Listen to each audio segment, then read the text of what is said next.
Hero of Independence, Tunku Abdul Rahman. Tunku was a prominent Malaysian political figure and the first Prime Minister of Malaysia. He was born in Alor on 8 February 1903.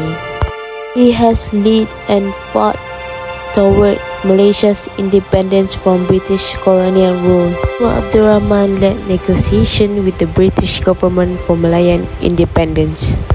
Dengan nama Allah yang Maha Murah, yang Maha Kesian ini akan kekal menjadi sebuah negara demokrasi yang merdeka dan yang berdaulat serta berdasarkan kepada kebebasan dan keadilan dan mengekalkan keamanan di antara segala. Merdeka!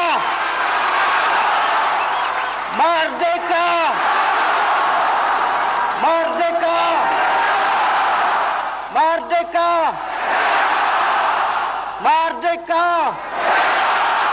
Merdeka! Merdeka!